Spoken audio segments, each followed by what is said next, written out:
So ఈ మధ్య మనం చూస్తూనే ఉన్నాము. తల్లిదండ్రులు చనిపోవడమే కాదు, పిల్లల్ని కూడా చంపేసి మరీ చనిపోతున్నారు. ఇందులో ముఖ్యంగా మనం రీసెంట్‌గా చూసాము. జీడిమెట్ల తల్లి వెంటాడి, వెంటాడి మరి ఇద్దరు పిల్లల్ని చంపి తను సూసైడ్ చేసుకున్నారు. అది కూడా నాలుగో, ఐదో ఫ్లోర్ నుంచెళ్ళి దూకి మరి. ఇంతకు ముందు కూడా హబ్సిగూడలో కూడా చూసాము. తల్లిదండ్రులు చనిపోవడమే కాదు, వాళ్ళిద్దరు పిల్లల్ని చంపేసి వాళ్ళు చనిపోయారు. ఏమన్నంటే ఆస్తి మళ్ళీ వాళ్ళకి కష్టమవుతుంది బతకడం అని జెప్పేసి ఆ లెటర్‌లో ఉండడం. అంటే ఇప్పుడు ఈ 2 ఇక్కడ 2 లెటర్‌లు మనకు ఉన్నాయి. లెటర్‌లో భాగంగా జూస్తే మాత్రం అంటే నా పిల్లలకి అక్కడ అంటే ఇప్పుడు తేజస్విని రెడ్డి చెప్తున్నట్టుగా నా పిల్లలకి ఆరోగ్య సమస్యలున్నాయి. నా భర్త పట్టించుకోవట్లేదు. అందుకే నేనిలా జేస్తున్నాను అని జెప్పేసి అన్నారు. కానీ పిల్లల్ని చంపడం ఎంత వరకు కరెక్ట్? వాళ్ళకెంతో ఫ్యూచర్ ఉంటది. మరి దీని గురించే మనతో పాటు మాట్లాడడానికి సీనియర్ పోలీస్ ఆఫీసర్ రెడ్డన్న ఉన్నారు. ఆయనతో మాట్లాడే ప్రయత్నం చేద్దాం. నమస్తే సార్. నమస్తే. నమస్తే సార్. మీరు చెప్పండి. ఈ మధ్య మనం హబ్సిగూడ చూసుకోవచ్చు, రీసెంట్‌గా జీడిమెట్ల చూసుకోవచ్చు. అక్కడ తల్లిదండ్రులు చనిపోవడమే కాకుండా అంటే ఇక్కడ తల్లి చనిపోయి ఇద్దరు పిల్లల్ని చంపింది జీడిమెట్లలో. హబ్సిగూడలో తల్లిదండ్రులు ఇద్దరు చనిపోవడం కాకుండా పిల్లల్ని చంపేశారు. అంటే ఇదంతా ఎట్లా చూడొచ్చంటారు? అంటే పిల్లలకి ఎంతో ఫ్యూచర్ ఉంటుంది. ఇప్పుడు ఒకటేమిటంటే చాలా మంది ఇప్పుడు చనిపోయే వాళ్ళల్లో ఇప్పుడు ఆ పిల్లల్ని చంపి చనిపోయే ఒక లవ్ అఫేర్ లో ఒక ఆమె ఇద్దరు పిల్లల్ని చంపి తను భర్తను కూడా చంపాలని ప్లాన్ చేసింది. ఎందుకు వేరే ఒక పారమార్తో బ్రతక కలిసి ఉండడానికి. సో అది ఆ విధంగా చేసింది. ఎందుకంటే పిల్లలు ఉంటే తమకి అడ్డంకులు అవుతారు, ఎక్కడైనా గుర్తొస్తారనో, లేకపోతే పిల్లల్ని వదిలేసిపోయిందని సమాజం అంటుందనో, లేదు పిల్లలు ఉంటే తనకు గుర్తొచ్చి తన పీరియడ్తో ఇబ్బంది పాలవుతుందనో ఆ విధంగా ఆమె చెబితే మిగతా వాళ్ళు ఏం చేస్తున్నారంటే అత్యాశకు పోయి డబ్బులు సంపాదించాలని చాలామంది ఈ మధ్యకాలంలో ఇప్పుడు ఏదన్నా ఇప్పుడు లాటరీ సిస్టమ్ని నమ్ముకోవడము, ఇంకో దాన్ని నమ్ముకోవడము, డబ్బులు కట్టడం, డబ్బులు ఒక 10,000 ఖర్చు పెడితే మీకు ₹1,00,000 వస్తానంటే ఆ విధంగా అప్పు చేసి మొత్తం జీవితాన్ని నాశనం చేసుకోవడం.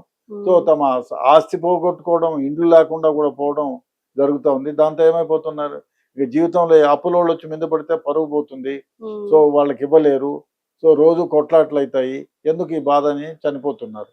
ఆ చనిపోయే ముందు ఏం చేస్తున్నారు, కొందరు పిల్లలకైతే వాళ్ళ ఆరోగ్యం సరిగా లేదు. సో తల్లి తండ్రి ఇద్దరు చనిపోవాలనుకొని చనిపోతే పిల్లలు ఎవరు సంరక్షిస్తారు? సో ఆస్తి ఉండదు, సంరక్షణ వాళ్ళు ఉండరు. వీళ్ళైతే చిన్నపిల్లలు, వీళ్ళు అనాథలుగా రోడ్డు పైన భిక్షం ఎత్తుకోనో అటో ఇటో తిరుగుతూ వాడో వీడో కొట్టో ఇంకోటి చేసి పిల్లలు ఎవరిని ఎత్తకపోయి ఏ విధంగా మానసికంగా హింసించవచ్చు, కాళ్ళు చేతులు తీసేసి అడుక్కు తినే వాళ్ళగా చేయొచ్చు, ఇంకోటైనా చేయొచ్చు, అన్నం లేకుండా చేయొచ్చు.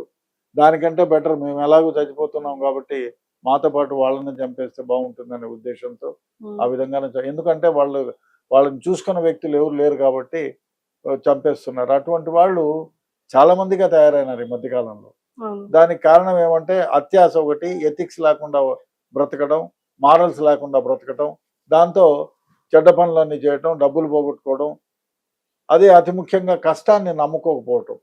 సో ఈజీగా డబ్బులు మీరు చూడండి, ఆత్మహత్య చేసుకున్న వాళ్ళ ఈజీగా డబ్బులు సంపాదించాలా అని దానిలో పడి డబ్బులు పోగొట్టుకొని జీవితాన్ని బుగ్గిపాలు చేసుకొని చివరికి తాము చచ్చిపోవడమే కాకుండా పిల్లల్ని కూడా చంపుకుంటున్నారు. దీనికి కారణం ఏమంటే ఫస్ట్ నుంచి కూడా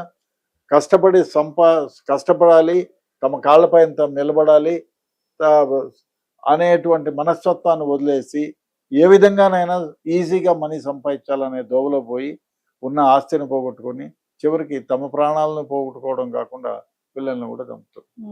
అంటే సార్ ఇప్పుడు మీరు అన్నట్టుగా ఓకే, కానీ ఇప్పుడు రీసెంట్ గా మనం చూసిన జీడిమెట్లలో తల్లికి కంటి చూపు ఇబ్బంది ఉండడం వల్ల పిల్లలకు కూడా అదే వచ్చింది, భర్త పట్టించుకోవట్లేదు అని అంటున్నారు.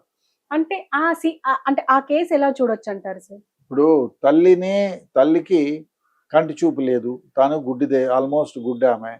అదేవిధంగా పిల్లలకు కూడా హెరిడిటరీగా అదే వచ్చింది. తండ్రి చూపించి వాళ్ళిద్దరిని బాగు చేస్తేనేమో బాగుండేది. తండ్రి తాగుబోతాయి తిరుగుతున్నాడు కాబట్టి తన పిల్లలను చూసుకోలేడు. ఈమె బ్రతుకుంటే గున్నాని ఈమెనే చూసుకోవటం లేదు, ఇంకా పిల్లల్ని చూసుకోవటం లేదు. అట్లాంటప్పుడు ఇంకా పెద్దగా అయితే సమాజానికి వాళ్ళు ఏ విధంగా బతుకుతారో, ఏ విధంగా ఇదవుతారో అనేటువంటి ఆమె బాధపడి, సో అంటే జీవితాంతం వాళ్ళు బాధపడుతూ బ్రతకడం కంటే ఒకసారి మేము ముగ్గురం చనిపోతే బెటర్ కదా అని ముగ్గురిని ఆమె ఆమె చనిపోతూ వీళ్ళని కూడా చంపేసింది. హ్మ్. అంటే ఇప్పుడు వాళ్ళకి ఆస్తులు ఉన్నాయి సార్. ఆస్తులు చాలా ఉన్నాయి. వాళ్ళు హ్యాపీగా బతకడానికి. కానీ ఈ ఆస్తులు ఉన్నా కూడా వాళ్ళని కాపాడలేకపోయాయంటారా? కొన్నిసార్లు ఏమైపోతుందంటే ఆస్తులు ఉన్నా కూడా ఇప్పుడు చూసుకునే వాళ్ళు వ్యక్తి లేకపోతే ఆస్తులుండి కూడా ఏం ప్రయోజనం? ఇప్పుడు వీళ్ళు ముగ్గురు గుడ్డివాళ్ళు అయిపోయినారు అనుకోండి. హ్మ్. ఆ భర్త పట్టించుకోకపోతే ఎవరు పట్టించుకుంటారు? ఆస్తి ఏముంది? ఇవాళ ఎవరైనా ఒకరు చూస్తారు. అది మంచి రేట్ వచ్చి ఇంకోళ్ళు అమ్మేస్తే తర్వాత వీళ్ళు బతుకేమైపోతుంది? సో, హ్మ్. వాళ్ళు ఆ విధంగా మానసికంగా ఆ విధంగా ఫిక్స్ అయిపోయి ఉంటారు. మాకు చూసుకునే వ్యక్తులు ఎవరు లేరు. ఈ సమాజం మమ్మల్ని ఎవరు గుర్తించడం లేదు. కాబట్టి చనిపోవడమే మేలనుకోని అదొక రుగ్మత. హ్మ్. చావు మనం చనిపోవాలి అంటే అది పిరికితనం. అదొక బేలతనం అని చెప్పొచ్చు. లేదు బ్రతకాలి, మనం సాధించాలని. ఎంతమంది గుడ్డివాళ్ళు బ్రతకటంలే. హ్మ్. మంచి వాళ్ళకంటే మంచివాళ్ళే ఆకకపోయి ఏదైనా తగులుకొని పడతారు కానీ గుడ్డివాళ్ళుగా ఉండేవాళ్ళు అనేక రంగాల్లో పైకున్నారు. ఐఏఎస్ ఆఫీసర్లుగా ఉన్నారు. ఐపీఎస్ లేదు కానీ ఐఏఎస్ ఆఫీసర్‌గా గుడ్డివాళ్ళు ఉన్నారు. హ్మ్. వాళ్ళు పని చేస్తున్నారు. చాలా పకడ్బందీగా చాలా చాలా మంచి ఉద్యోగాలు చేస్తున్నారు. హ్మ్. బ్రెయిన్ లిపి వచ్చింది కదా! ఇప్పుడు బ్రెయిన్ దాంతో లిపి. హ్మ్. దాంతో బ్రహ్మాండంగా ఉన్నారు. హ్మ్. ఆమె అనవసరంగా అపోహపడి భర్త సరిగా చూసుకోవడం లేదు. నేను ఒకవేళ చనిపోతే ఈ పిల్లవాడు కూడా నా పిల్లోళ్ళు కూడా నాశనం అయిపోతారు అనేటువంటి ఇది ఉంది కానీ ఇప్పుడు మంచి ట్రీట్మెంట్స్ కూడా వచ్చాయి. అవును. కళ్ళను ట్రాన్స్‌ప్లాంట్ చేస్తున్నారు. ఇప్పుడు ఆస్తులమ్మి కళ్ళని ట్రాన్స్‌ప్లాంట్ చేయొచ్చు. లేదా చాలా మంచి ట్రస్ట్‌లు ఉన్నాయి. వాళ్ళతో చూపించవచ్చు.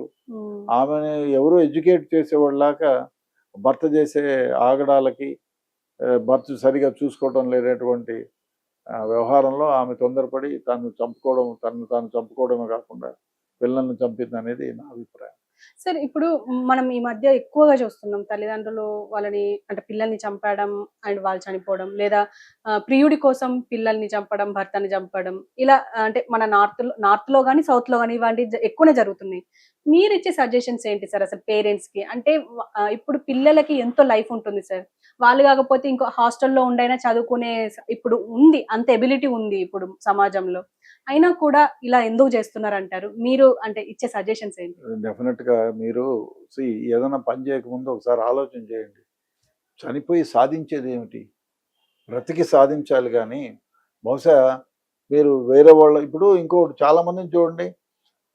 మనకి సమాజంలో ఎవరో మా అమ్మాయి కులాంతర వాడిని వివాహం చేసుకుందని వాళ్ళు చంపుతున్నారు. హ్మ్. దాని పర్యవసానం ఏమిటి? మీరు చంపి ఎక్కడుంటారు? జైల్లో ఉంటారు. అవును. ఒకటి కదా!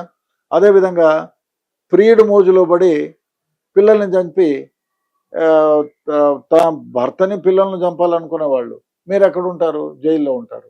అవును. సో, మీ జీవితాన్ని మీరు నాశనం చేసుకుంటున్నారు. అంటే దీనికి మీరు ఆలోచనా పరిజ్ఞానాన్ని కోల్పోతున్నారు. అదే ఈ యాక్ట్ చేస్తే, సార్ ఫలానా వాళ్ళని చంపితే నేనెక్కడుంటాను? తర్వాత నా జీవితం ఏమిటి? అని ఒక్క నిమిషం ఆలోచన చేస్తే ఇవన్నీ జరగవు. ఇప్పుడు చాలా కేసుల్లో ఇప్పుడు ఆమె ఆహ్, వ బ వ బ బ కూతురు ఎక్కడో పెళ్లి చేసుకుందని అల్లుడిని చంపిన రోజులున్నాయి. అవును. తర్వాత ఏమైనారు? ఆ ముసలామె ఏదో చేస్తే ఆమె కోసమని మనవడు, తండ్రి ఇద్దరు పోయి ఒక అబ్బాయిని చంపేస్తారు. అవును. ఇప్పుడు ముసలామె జైల్లో ఉంది. తండ్రి జైల్లో ఉన్నాడు. మన్మడు జైల్‌లో ఉన్నాడు. కూతురికేమో భర్త లేడు. అవును. మనవడు జైల్లో ఉన్నారు. సో, ఏమి సాధించారు మీరు? కాబట్టి ఆలోచన రహితంగా మీరు ఇటువంటి తొందరపాటు చర్యలు తీసుకుంటే మీ జీవితాలను మీరు నాశనం చేసుకునేదే కాకుండా ఇతరుల జీవితాలను కూడా బుగ్గిపాలు చేసిన వాళ్ళు అవుతారు. కాబట్టి డెఫినెట్‌గా ఇటువంటి దుందుడుకు చర్యలు చేయకుండా జీవితం సాఫీగా జరిగిపోవడానికి ఏ విధంగా ఆలోచన చేయాలనేది ఆలోచన చేసుకోవాలి. లేదు తొందరపడి ఏదో చంపేసుకుంటే జీవితం అయిపోయింది. నేను చంపాలా, వాడిని చంపాలనుకునే ఆలోచన మానుకోవడం ఉత్తమం. అంటే సార్ ఇప్పుడు సూసైడ్ చేసుకోవాలన్న ఆలోచన వచ్చినప్పటి నుంచెల్లి సూసైడ్ మీదనే ఉంటుంది. ఇంకా వేరే ఆలోచనలేమి రావు అని అంటారు. సో, వీళ్ళందరూ అసలు ఏ ఆలోచన లేకుండానే జస్ట్ సూసైడ్ పైనే ఉండి ఉంటారు. లేకపోతే దీనివల్ల నాకు వేరే లాభం ఏమన్నా వస్తుంది అని ఏమన్నా ఉంటుందంటారా? లేదు. సూయిసైడల్ టెండెన్సీ వచ్చేవాళ్ళు ఆ కుటుంబ సభ్యులకు తెలుస్తుందండి. ఓకే. వాళ్ళ ఒంటరిగా ఉండడం, ఎప్పుడు ఆలోచన చేయడం, ఇట్లాంటి వాళ్ళకి ట్రీట్మెంట్ ఇప్పిస్తే డెఫినిట్‌గా బయటకొస్తారు, బాగుంటారు. హ్మ్. ఇప్పుడు నార్కోటిక్స్‌కి అలవాటు పడినోళ్ళు కూడా అది డ్రగ్ లేకపోతే చనిపోవాలనే ఉంటుంది. కొందరు మేడపై నుంచి దూకినోళ్ళున్నారు, కత్తి తీసుకొని కోసుకొనున్నోళ్ళున్నారు. హ్మ్. చాలామంది హ్యాంగ్ అది దొరకనప్పుడు హ్యాంగ్ చేసుకున్న వాళ్ళు ఉన్నారు. వీళ్ళకి ట్రీట్మెంట్ చేస్తే నార్మల్ అవుతారు. ఓకే.